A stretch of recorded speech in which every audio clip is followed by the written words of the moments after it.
Dhaka premier লিগের match খেলতে নেমে ম্যাসিভ কার্ডিয়াক অ্যারেস্টে আক্রান্ত হয়ে হাসপাতালে ভর্তি হয়েছেন জাতীয় দলের সাবেক অধিনায়ক তামিম ইকবাল।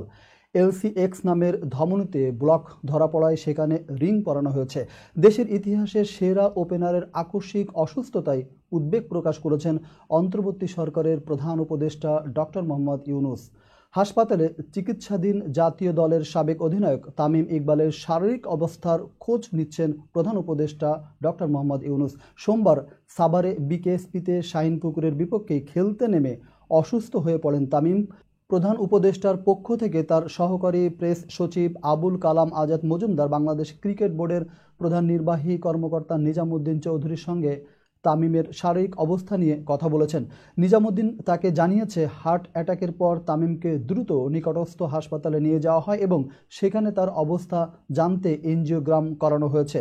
নিজামুদ্দিন আরও জানিয়েছেন, বিসিবি তামিমের চিকিৎসকের সঙ্গে সার্বক্ষণিক যোগাযোগ রাখছেন এবং এই সাবেক অধিনায়কের চিকিৎসায় যে কোনো ধরনের সাহায্যের জন্য প্রস্তুত আছে। বিসিবির পক্ষ থেকে প্রধান উপদেষ্টাকে নিয়মিত তামিমের শারীরিক অবস্থা জানানোর আশ্বাসও দিয়েছেন তিনি।